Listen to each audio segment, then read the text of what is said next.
Existen personas en este mundo que ven lo que los demás no podemos ver, médiums, clarividentes, personas con una percepción orientada hacia dimensiones que la mayoría de nosotros desconoce por completo. Pero la pregunta que debería inquietarte es esta: ¿qué ven realmente? ¿Qué experimenta alguien cuando tiene el don de comunicarse con los muertos? El tema de la clarividencia y los médiums es, para quienes trabajamos en documentación paranormal, un terreno complejo. No es sencillo definir qué hace que alguien encaje con este concepto. Las historias nos llegan cada día. Algunas cuentan sobre apariciones que parecen casualidades. Otras hablan de experiencias que van más allá del azar del destino. Son interacciones paranormales que ocurren con una intención muy específica. Las personas con este don describen sensaciones que desafían la lógica. Hablan de desesperación repentina, de dolores de cabeza intensos, del corazón latiendo a 1000 por hora, todo mientras son guiadas por fuerzas invisibles hacia lugares específicos, hacia cuerpos, hacia historias que demandaban ser contadas, hacia secretos que los muertos no querían que permanecieran enterrados. Pero aquí viene lo perturbador: ¿cómo saben exactamente dónde ir? ¿Cómo pueden ver detalles que nadie más percibe? ¿Y qué tipo de entidades son las que se comunican con ellos? Algunos dicen que son almas atrapadas. Otros hablan de entidades que se alimentan de emociones humanas. Entidades parasitarias que cambian de forma, que se adaptan, que acechan en las sombras del mundo que conocemos. Esta noche te compartiremos 3 historias reales de personas que tienen, o tuvieron, estas capacidades. Testimonios que desafían toda comprensión racional. Casos documentados que nos harán cuestionarnos si realmente estamos solos, o si hay algo más aquí con nosotros. Así que si lo prefieres, apaga las luces. Prepárate una bebida que te reconforte, porque lo que estás por escuchar no son ficciones. Son experiencias vividas por personas comunes que se enfrentaron a lo extraordinario. Bienvenido al canal Noctaris. Soy Miguel, el orador nocturno, y esta noche te invitamos a adentrarte en historias que desafían toda lógica. Acompáñanos. Comenzaré por contarles que nací medium. Como la gran mayoría de los niños, nací con la habilidad de percibir cosas un poco más de lo normal. Casi todos los niños nacen con esa sensibilidad, pero conforme los adultos repiten que ahí no hay nada, deja de hablar solo, no inventes, no seas terco. Esa puerta se va cerrando. Lo que no todos saben es que hay linajes donde esa puerta nunca se cierra del todo. En mi familia, ver y oír más allá de lo evidente no era un rumor ni una leyenda, era herencia. Mi padre venía de una estirpe donde se empleó brujería por generaciones, aunque él jamás practicó. Mamá tenía un don distinto, uno que servía a otros pero la desgastaba por dentro, como si cada ayuda le cobrase interés. De ellos, no recibí un manual, recibí un peso. En esta casa, ser sensible nunca fue motivo de orgullo ni de vergüenza. Era simplemente algo con lo que teníamos que aprender a vivir, y como todo lo que se hereda, el don viene con sus cuentas. Nací el menor de 4 hermanos. A los mayores los llamaré Pedro, Andrés y Germán.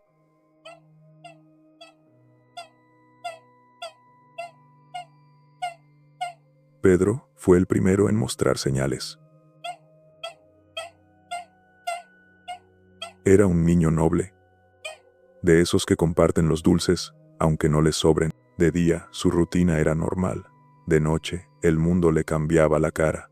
Escuchaba voces en la cocina cuando todos dormían, el tintinear de los trastes movidos por nadie, y un arrastre lento, obstinado, que cruzaba el pasillo con un rumor húmedo. Le puso nombre para no volverse loco: la cosa que gateaba. Nadie más escuchaba aquello. A mamá, bondadosa hasta el exceso, le costaba creer. No porque no quisiera, sino porque creer significaba aceptar que algo vivía entre nosotros.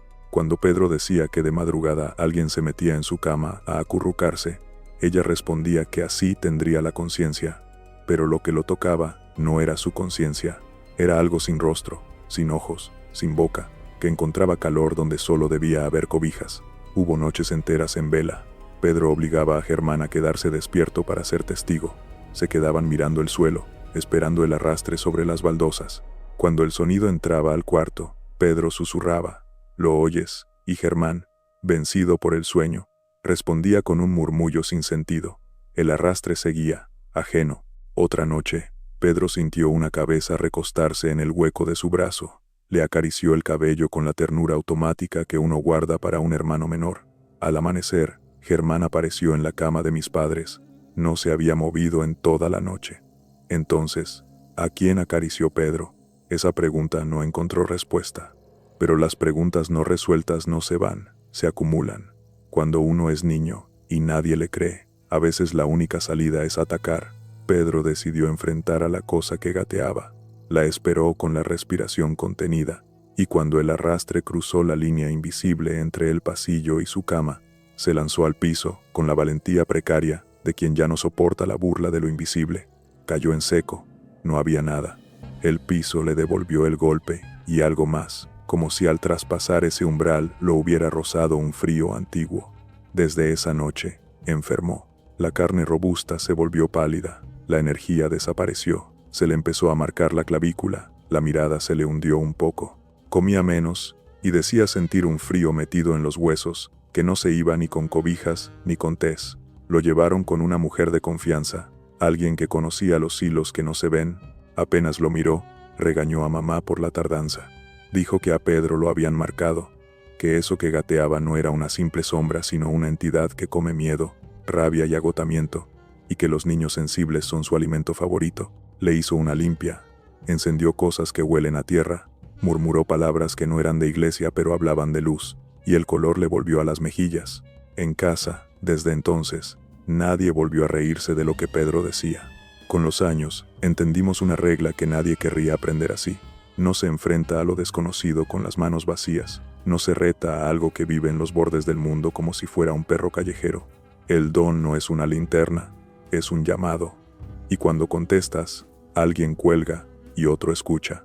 Mi turno llegó poco después. Era más pequeño cuando los ruidos comenzaron para mí. La cocina, de noche, sonaba a fiesta sin gente, cubiertos que cambian de cajón, sillas que se arrastran 1 centímetro, puertas que no se abren pero respiran. Bajo mi cama, un sonido mínimo, insistente, como una canica que rueda sola y vuelve al mismo lugar. A diferencia de Pedro, a mí sí me creyeron de inmediato.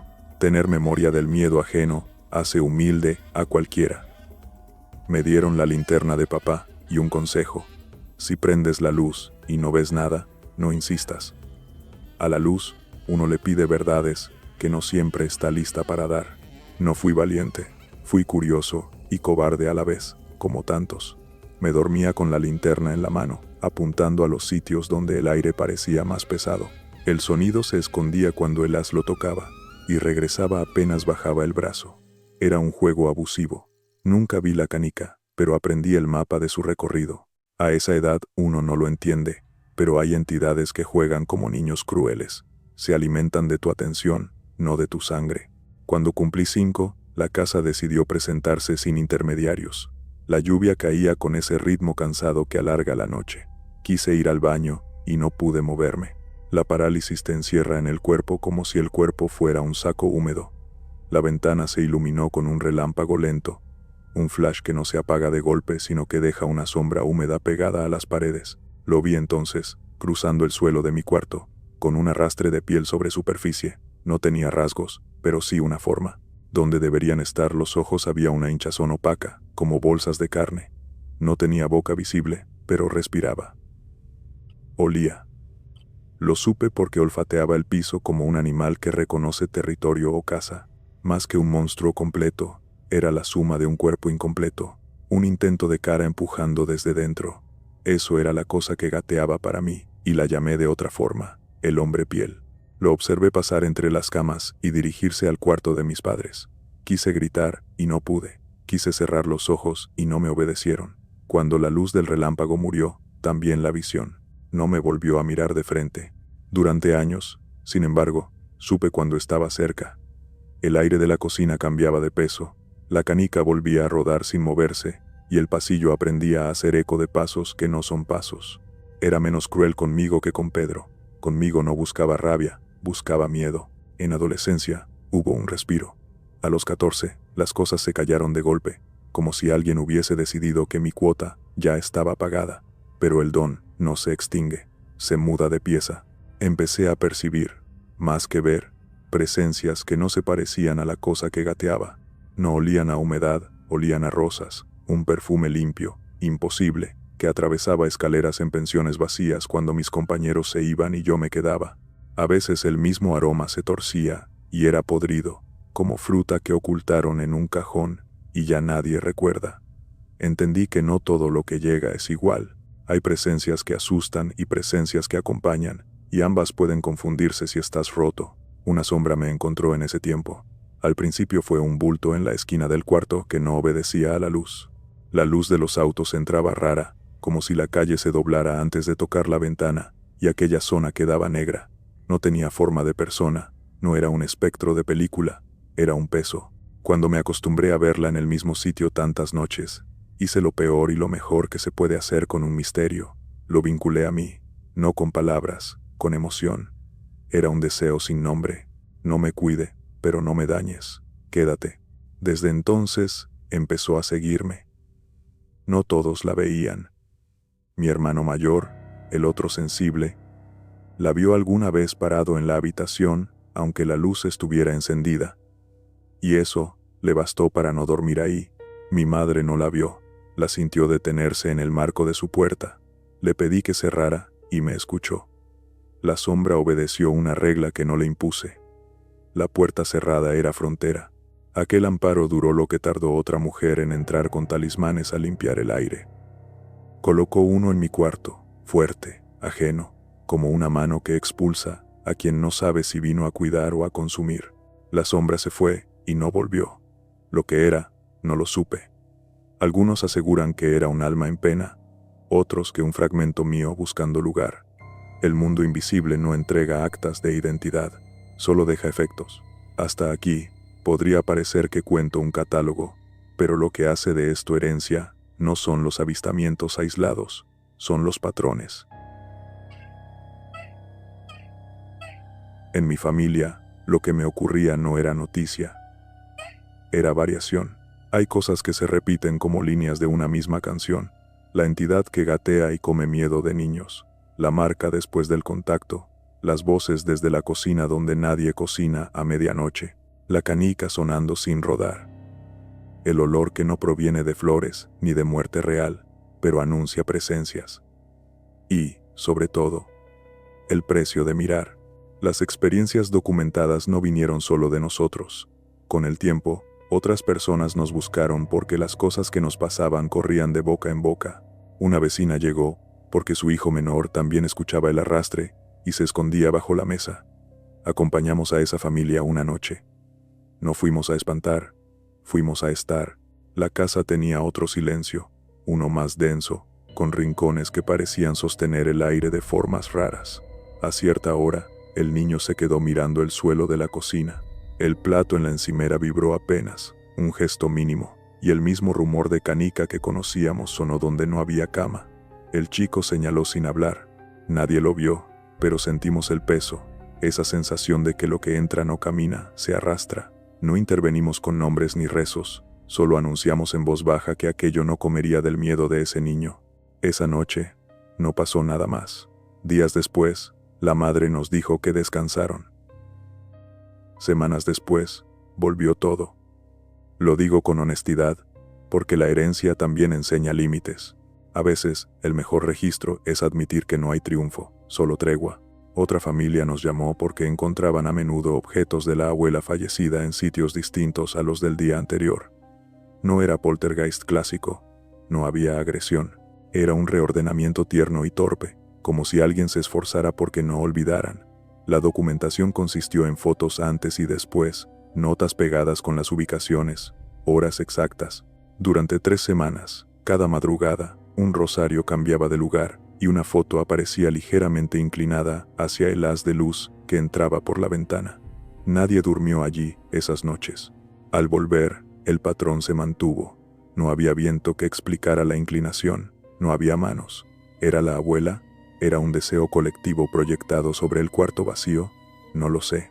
Sí sé que algunas energías hacen lo contrario de comer miedo. Piden ser recordadas para disolverse en paz. Dentro de todo, hubo un caso que nos atravesó y que define el clímax de esta historia. Fue la primera vez que el don heredado dejó un rastro concreto, algo que debía salir a la luz. No era una sombra, no era una canica, era una vida detenida donde nadie miraba. Mi padre trabajó durante un tiempo recolectando materiales reciclables. La experiencia le daba ojo para encontrar valor en sitios donde otros solo veían basura. Cierta tarde, entró a una construcción abandonada a buscar alambre para asegurar el triciclo. Al cruzar el umbral, escuchó una voz que no fue palabra, fue un llamado directo al centro del pecho. «Ven, estoy aquí». No era la primera vez que escuchaba esa forma de urgencia, ese apuro que no viene de adentro. Siguió el impulso. Caminó hasta una habitación sin puertas, piso de tierra apisonada y maleza vertical clavada donde debía haber cemento. Entre los tallos, un bulto anómalo. El rostro parecía máscara, como de cartón pintado, hasta que la piel le negó la fantasía. Llamó a la policía desde un teléfono público. No había teléfonos en casa, ni en los bolsillos entonces. Regresó con un par de agentes y una mujer embarazada, pareja del ausente. Los guió hasta el sitio exacto. La cara del hombre, que antes parecía tensa, tenía ahora un gesto distinto. Ya no fruncía, no apretaba los labios imaginarios. Mi padre dijo después que esa relajación era paz, como si la presencia que lo llamó hubiera esperado no por justicia, sino por compañía. Alguien tenía que encontrarlo. Alguien tenía que cerrar la búsqueda. El informe diría días después que se trataba de un taxista, que lo asaltaron, que todo salió mal. Lo que los papeles no pondrían es que un hombre que ve y oye más allá fue llevado a ese sitio por una urgencia que no era suya. Ese día, algo se ordenó en la familia. No fue gloria, fue descanso. Antes de eso, papá describía señales físicas cuando los muertos lo buscaban. Un dolor de cabeza que no se calma con agua, el corazón, como tambor de procesión, las manos temblando sin frío, un apremio absurdo por caminar hacia lugares que uno no tenía motivo para visitar. Aprendimos a reconocer esos estados y, sobre todo, a respetarlos. El don no se discute cuando aprieta, se acompaña, no se gasta en curiosidad, se usa para servicio. El clímax emocional de mi historia personal llegó una noche en que elegí resistirme. En la pensión, con la sombra amigable aún cerca, sentí el impulso de salir a la calle sin razón. El aroma a rosas me llenó la escalera como un río quieto. Dije que no. Cerré la puerta. Me senté en el suelo. Empecé a respirar como quien aguanta una ola, esperando que pase. La sombra se movió de su esquina, cosa que nunca hacía. No la vi moverse. Vi la esquina alivianarse, como si el peso hubiera cambiado de cuarto. El olor a rosas se convirtió en nada. Al día siguiente, al bajar, los vecinos contaban de una mujer mayor que tropezó en la vereda y que la ayudaron dos jóvenes que nadie conocía. La ambulancia llegó a tiempo. Yo no hice nada. No sé si el impulso era para eso. No sé si la ayuda llega por un solo camino. Lloré igual, no por culpa sino por comprender la parte amarga del don. No vas a todas. Nadie va a todas. La resolución de esta historia no es una victoria épica ni un exorcismo coreografiado. Es una forma de convivencia. En casa se marcaron reglas simples.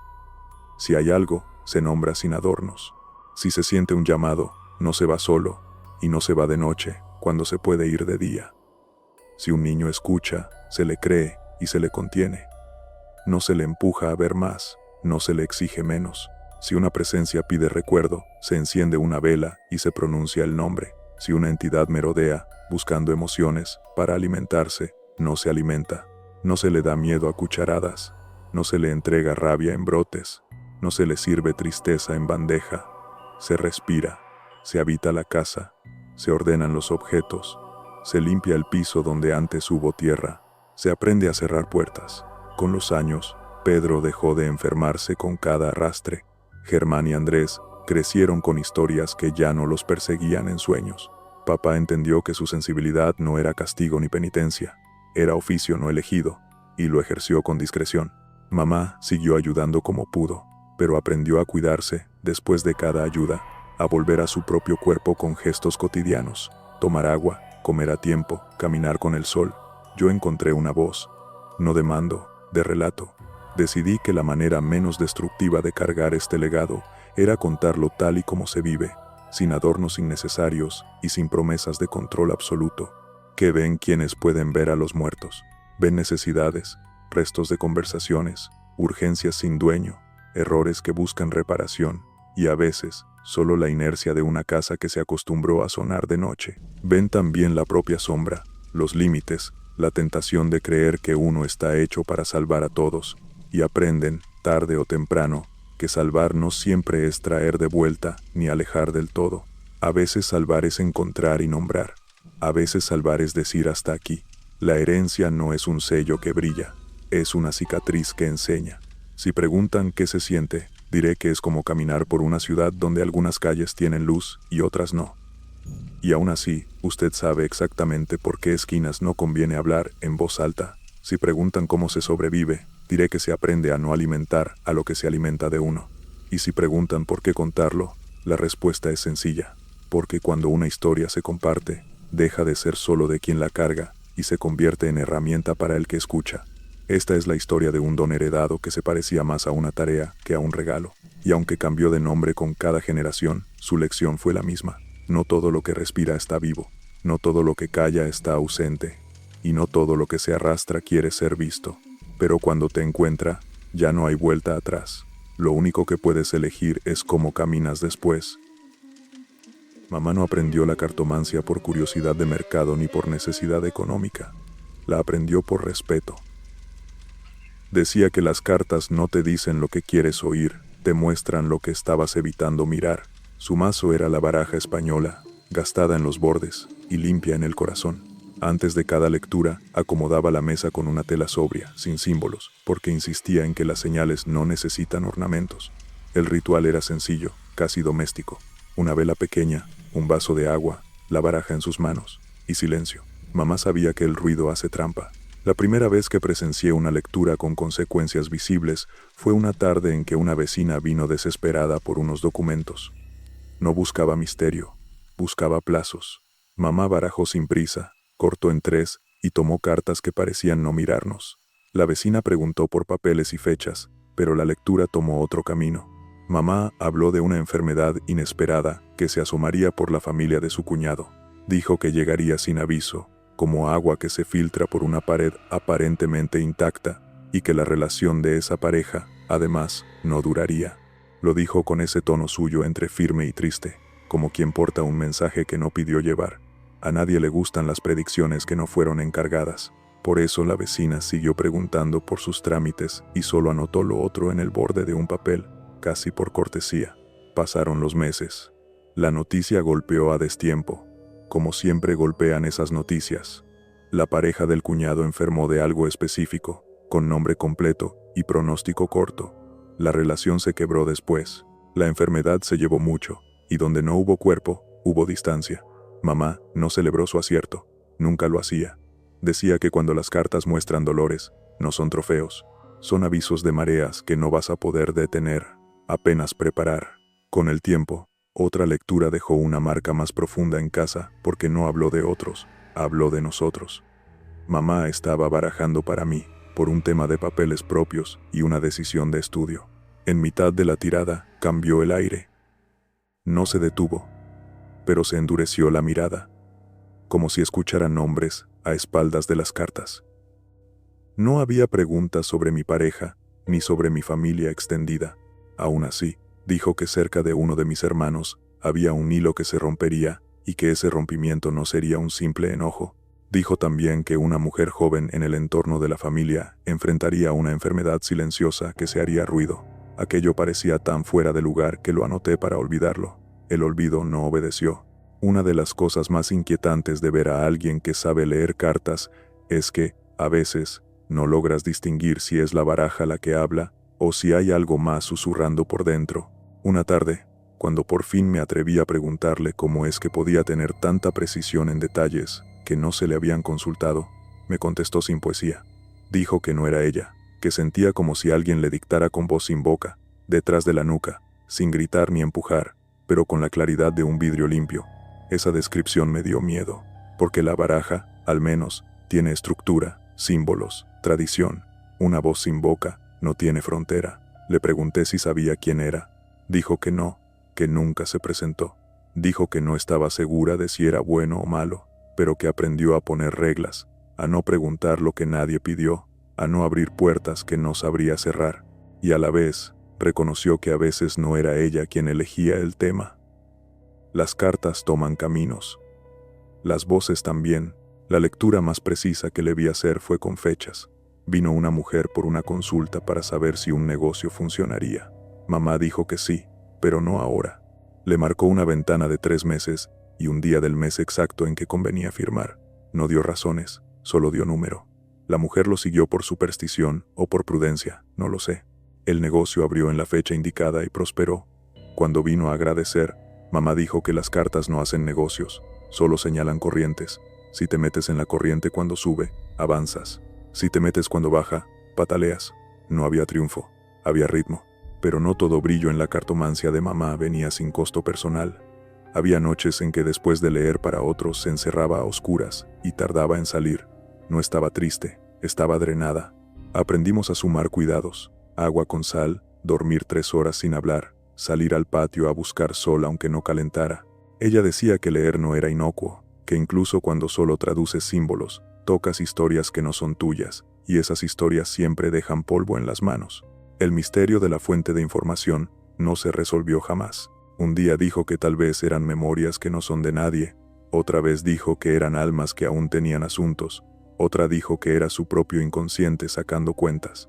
Nunca se casó con una explicación, tal vez porque elegir una hubiera sido negar las otras y dejar sin casa una parte del fenómeno. Hubo, sin embargo, un episodio que partió la familia en 2 salas, la de los que creen y la de los que tienen miedo de creer. Una sobrina de un vecino venía sufriendo ataques de ansiedad que los médicos no lograban encajar en ninguna etiqueta. Pidieron una lectura, no para reemplazar tratamientos, sino para encontrar alguna pista que calmara. Mamá barajó, y de pronto cambió el ritmo.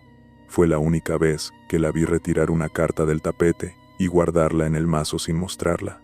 Dijo que no leería más, que no estaba bien abrir eso, que ese no era el camino. Recomendaría otra cosa. La familia se molestó. Habían venido por respuestas y se fueron con un límite. Con el tiempo, y después de un diagnóstico serio, comprendieron que aquella sesión se había detenido a tiempo. Mamá no nos dijo qué vio. Aprendimos a aceptar que hay silencios más generosos que las verdades. La cartomancia no solo tocó a los que llegaron desde fuera, tocó la forma en que nosotros nos hablábamos. Empezamos a medir palabras, a no pedir de más, a no preguntar por prisa, a comprender que la información pesa y que si no estás listo para llevarla, te rompe. Mamá nos enseñó a pedir permiso antes de leer, a preguntar por el propósito de la consulta, a limitar el alcance. No preguntamos por muertes, no preguntamos por nacimientos que no hayan sido anunciados por médicos, no se forzaron reconciliaciones con tiradas dulces. Y cuando la lectura anunciaba algo que dolía, buscábamos los recursos prácticos que acompañaran el dato. Citas médicas, documentos en orden, conversaciones aplazadas que debían suceder. El misterio por sí solo genera culto. El misterio con acciones genera cuidado. Una tarde, me hizo una lectura a mí que aún hoy, muchos años después, no termino de entender. Pregunté por un proyecto, por un viaje, por esa clase de decisiones que necesitan sí o no. Me habló de otra cosa. Dijo que vería una sombra que no sería mala, que acompañaría a alguien que amo en un momento en el que no podré estar. Dijo que la sombra no cruzaría la puerta, que haría guardia. Dijo también que esa asistencia no vendría de mis manos. Supe entonces que no todo lo que uno ve, uno lo convoca. Hay ayudas que no pasan por el medium más próximo, pasan por la vía más simple. Me quedé con la idea de las sombras buenas. Después aprendí que a veces se van sin despedirse. ¿De dónde venía la precisión de mamá? Tal vez de su escucha atenta, de su sentido de patrón, de su forma de reconocer pequeñas corrientes que repiten historias en otros rostros. Tal vez de una sensibilidad heredada que traducía símbolos en mapas. Tal vez de una voz sin boca. Lo que sí puedo decir es que nunca se equivocó cuando pidió prudencia. De todas sus predicciones, las más duras fueron las que confirmó el tiempo, y las más valiosas fueron las que evitó pronunciar cuando supo que dañarían más de lo que ayudarían. Aprendimos su ética como se aprenden las normas de una casa con ventanas viejas, a fuerza de invierno. El impacto en la familia no fue solo espiritual, fue logístico. Organizamos agendas para que no hubiese lecturas tarde en la noche. para que no se acumularan 3 consultas seguidas, para que los domingos no hubiera cartas, para que el mazo descansara en su caja y no quedara sobre la mesa como un invitado permanente. También cambiamos nuestra forma de acercarnos a lo inevitable. Cuando alguien enfermaba, no corríamos por una lectura para saber el desenlace, corríamos por mantas, por fiebremetros, por manos. Y eso, para nosotros, fue el mayor aprendizaje, que el misterio, bien entendido, no reemplaza el cuidado, lo provoca. Mamá dejó el mazo a un lado con los años, no porque hubiera perdido la mano, sino porque aprendió a escuchar sin cartas. A veces miraba el agua del vaso y decía cosas pequeñas, prácticas, que extrañamente abrían caminos. Otras solo callaba y nos servía café. Entendimos que no todo se habla, no todo se dice, no todo se consulta, y que hay silencios que protegen más que cualquier oración larga. La baraja quedó en su caja, y su caja en un cajón que no volvimos a abrir sin necesidad. Aquel descanso no fue renuncia, fue un pacto, con el misterio, con el cuerpo, con la familia. Hay entidades que uno aprende a nombrar para no romperse. La cosa que gateaba fue un nombre de niño. El hombre piel fue el nombre del primer encuentro de frente. No lo inventé por poético. Lo puse porque eso era lo que vi. Una piel que parecía intentar contener una cara sin lograrlo. Un cuerpo que imitaba a la gente sin tener una persona adentro. La primera vez apareció con relámpago. La segunda, sin aviso. Estaba sentado en la cama respirando como quien intenta escuchar más lejos de lo que los oídos permiten, cuando sentí el piso anticipar un peso que no venía de pasos. La casa no crujió, se contuvo. El pasillo, corto y angosto, se volvió largo. El hombre piel cruzó de la cocina al cuarto como si el aire fuese agua espesa. No hacía ruido de metal ni de tela, hacía ruido de piel sobre superficie. Lo más perturbador no fue su movimiento, fue su búsqueda. No vino hacia mí, vino por algo que no veía. Olfateó el piso, recorrió los bordes, trepó apenas la madera de la cama de mis padres con un empeño que parecía memoria. No producía sombra acorde a su volumen. La luz lo trataba como a una ausencia. Intenté verlo de frente. Lo intenté como se intenta mirar al sol de reojo, con la valentía del espanto. No tenía ojos, pero las hinchazones donde deberían estar se movían con precisión de mirada. No tenía boca visible, pero había respiración. Y con la respiración, olor. No era hedor de podrido ni perfume. Era un olor a cosa guardada demasiado tiempo, a trapo seco, a cuarto de hospital después de la visita. Cada vez que cruzaba, la casa quedaba con una especie de eco invisible, como si una parte de él se pegara a las esquinas y tardara en soltarse. Lo vi una tercera vez, años después, cuando ya me creía a salvo de esas formas de infancia. Yo estaba de visita en la casa, y dormí en el cuarto que solía ser mío. La noche transcurrió sin sobresaltos, hasta que el sonido de la canica regresó, no bajo la cama, sino dentro de mi pecho, un latido falso. Al abrir los ojos, la esquina estaba más oscura que la noche. No era sombra de mueble ni ausencia de luz, era materia negativa. El hombre piel no salió completo de esa esquina, apenas un borde, una sugerencia de curvatura y un ritmo de respiración que me era conocido. Lo supe en ese instante. Las entidades más viejas aprenden a ahorrar presencia, solo muestran lo que basta. No fue solo nuestra casa. Con los años, supe de vecinos que hablaban de sombras más densas a ciertas horas, de un pasillo que parecía inflarse por dentro, de niños que se despertaban diciendo que alguien había caminado por el techo con las manos. No todos lo vieron como yo. Algunos lo describían como sombra humana, otros como bulto sin forma. Esa variación no lo contradice, lo confirma. Hay presencias que no tienen figura, adoptan la que más sirve para producir lo que buscan. El hombre piel parecía ser eso, una entidad oportunista. No necesitaba que lo miraras, necesitaba que reaccionaras. Con el tiempo, ordené mis recuerdos como quien revisa cuadernos viejos. Encontré patrones. La cosa que gateaba apareció cuando en casa el miedo y la frustración eran alimento diario. Cuando Pedro dejó de enfurecerse por no ser creído, aquella cosa perdió interés en él. Conmigo, mientras fui niño temeroso, se mostró lo suficiente para asustarme y desaparecer. Cuando me acostumbré al miedo y aprendí a respirarlo sin alimentarlo, empezó a aparecer como rastro, no como irrupción.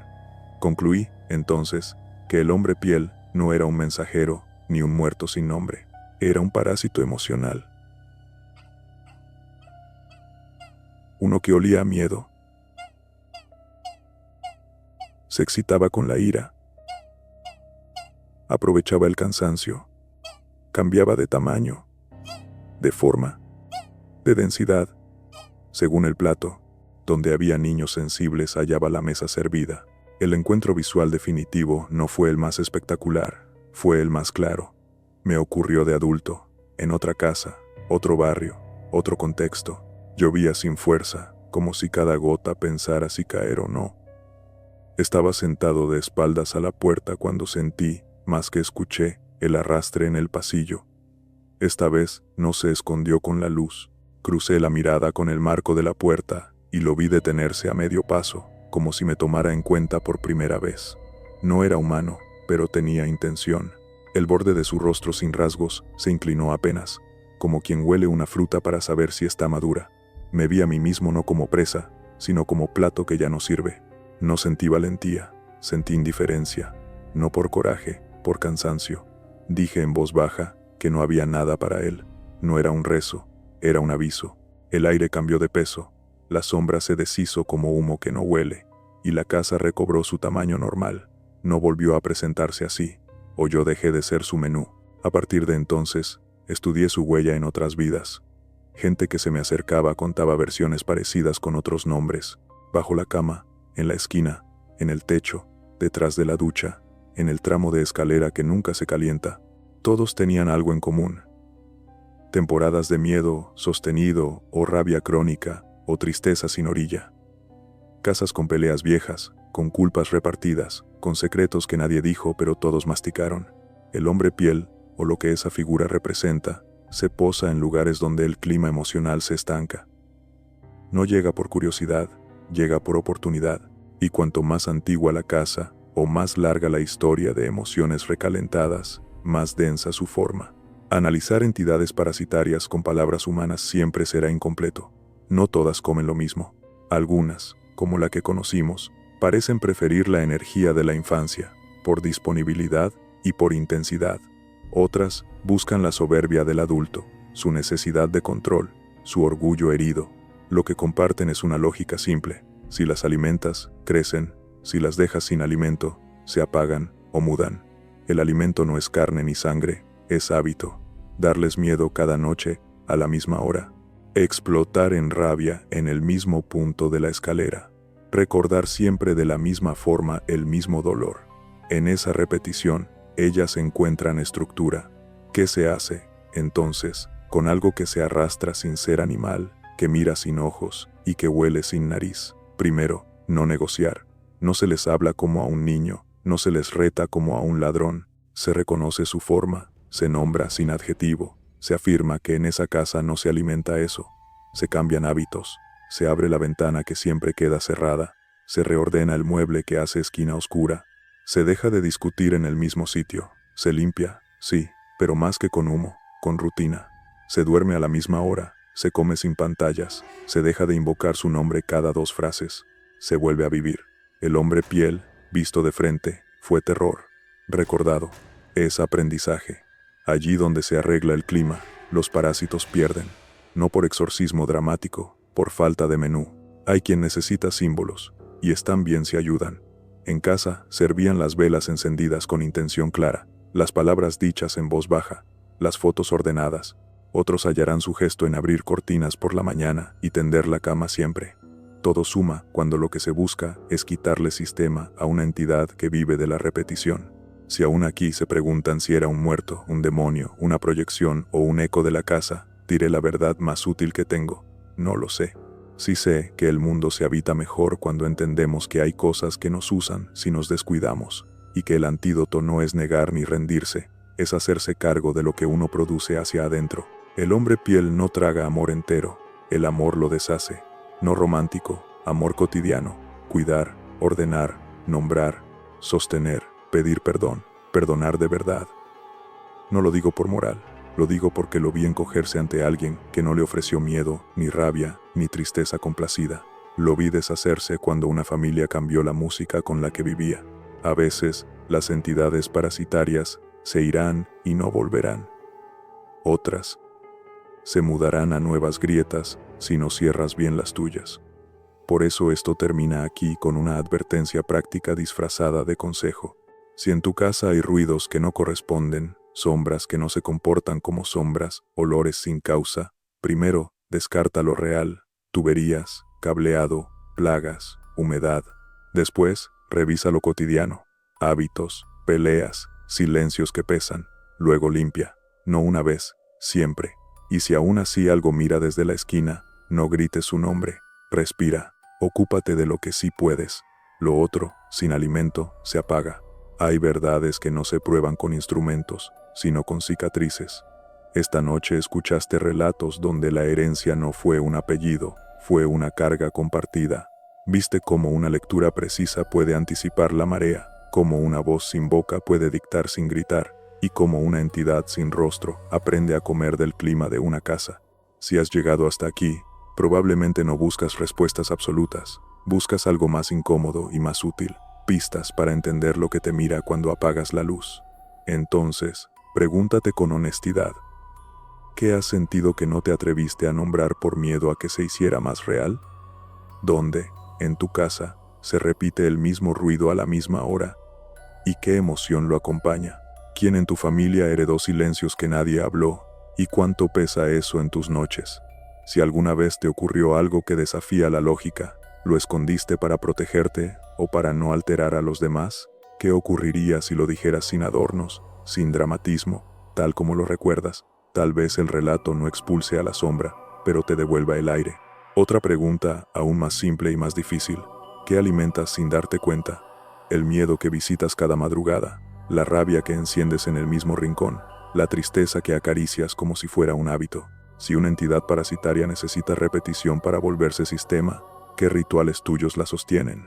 Y si la cartomancia de alguien cercano te advirtió con precisión, ¿qué hiciste con ese aviso? ¿Tomaste medidas o buscaste nuevas preguntas para evitar la primera respuesta? Ahora, si estas historias tocaron algo en ti, participa. Suscríbete al canal para no perderte las siguientes noches. Es el modo más directo de sostener este espacio. Deja tu comentario contando aquello que no encuentras donde decir. El pasillo que se encoge, el olor que aparece sin causa, la sombra que hace guardia en tu puerta.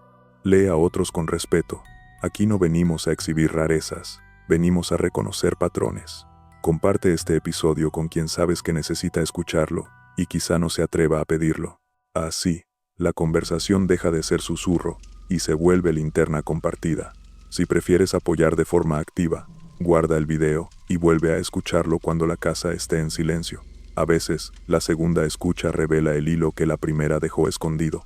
Y si tienes una historia extensa, envíala con tiempo y detalles. No prometemos respuestas, prometemos atención. Esa es la primera frontera que toda oscuridad respeta. Antes de cerrar, deja un gesto sencillo para ti y para los tuyos. Apaga una luz que suele quedarse encendida sin motivo. Abre una ventana que llevas postergando. Mueve de lugar el objeto que siempre guarda sombra detrás. No es superstición, es higiene emocional. Cambiar el clima doméstico es más que acomodar muebles. Es negarle rutina a lo que vive de tu rutina. Este es el momento del ritual de Noctaris. Respira hondo y nombra, en voz muy baja, una cosa que eliges no alimentar esta semana. Después nombra, también en voz baja, una cosa que sí vas a cuidar. Cierra la puerta del cuarto desde adentro, no para aislarte, sino para recordar que hay fronteras que tú decides. Si sientes que algo se queda del lado de afuera, no le hables. Déjalo, sin menú. Si sientes que algo entra contigo, busca compañía de carne y hueso. Ninguna sombra crece en una mesa habitada. Gracias por quedarte hasta el final. Soy Miguel, el orador nocturno, y esto es Noctaris. Si esta noche te acompañó, suscríbete, comenta y comparte. Aquí las historias no son excusa para el miedo, son herramientas para vivir con los ojos abiertos. Que descanses, y si eres el último en salir, apaga las luces. La casa, como las sombras, también necesita dormir.